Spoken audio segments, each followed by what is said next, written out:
Ni gwaride rasmi lililoandaliwa kwa ajili ya kuaga maafisa jenerali wa Jeshi la Ulinzi la Wananchi wa Tanzania, iliyofanyika katika uwanja wa Kwata wa makao makuu ya ulinzi wa taifa yaliyopo kata ya Kikombo jijini Dodoma.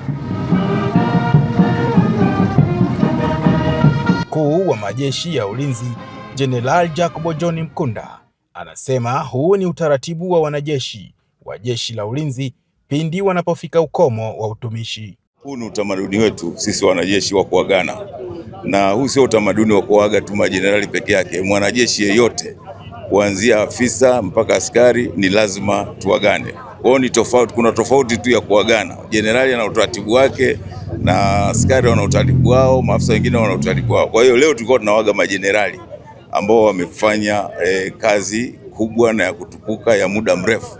Kama mlivyokuwa mnasikia, mwingine amefanya kazi miaka 41. Kwa hiyo ni muda mrefu sana ametumikia serikali hii. Waende waishi tu vizuri, wafanye maisha yao vizuri, wasihangaike. Kwa sababu watambue kwamba leo tumewapa kitambulisho. Kile kitambulisho manake tunakuwa nao miaka mitatu. Baada ya kustaafu bado yuko tunakuwa naye miaka mitatu, ndio tunamwachia aende akafanye shughuli zingine.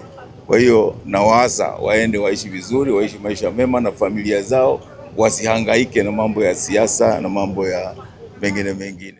Nao baadhi ya majenerali wastaafu wanasema ni faraja kubwa kulitumikia taifa na kustaafu kwa heshima. Namshukuru Mwenyezi Mungu, leo umefikia muda wangu wa kustaafu. Nimetumikia jeshi katika kipindi cha miaka 37.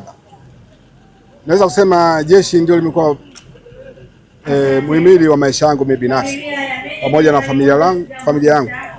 Hakika katika kipindi hicho, na mimi namshukuru Mwenyezi Mungu, nimefanikiwa kutekeleza wajibu ambao nilikabidhiwa na jeshi na nchi.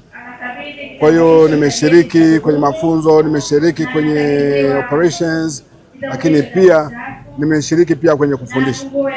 Hicho ndio kipindi cha muda wa maisha yangu jeshi. Kutumika kwa miaka 37 na ukaondoka hujaleta changamoto katika taifa lako ni kitu cha kujivunia. Kwa hiyo najivunia Mwenyezi Mungu kunijalia huo muda wa kuweza kuitumikia jeshi, lakini kuitumikia nchi yangu. Shukrani. Ninapokamilisha utumishi ni ishara kabisa kuwa inawezekana kwanza kwa wanawake kulitumikia Jeshi la Ulinzi la Wananchi wa Tanzania kwa viwango mpaka vya kufikia jenerali na kumaliza wakiwa na nguvu kabisa kama mimi.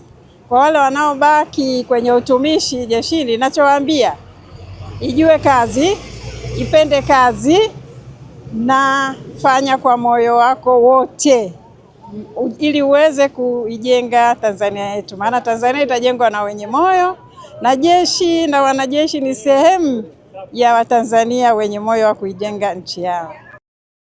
Nyuma yangu ni gari maalum ambalo limetumika kuwabeba maafisa jenerali wa Jeshi la Ulinzi wa Wananchi wa Tanzania ambao leo hii wamefikia ukomo wa utumishi wa Jeshi la Ulinzi wa Wananchi wa Tanzania, ikiwa miongoni mwao kila mmoja amelitumikia jeshi zaidi ya miaka 30. Nikiripoti kutoka makao makuu ya ulinzi wa taifa Kikombo, Dodoma, mimi ni afisa mteule daraja la pili Hamza Mashore.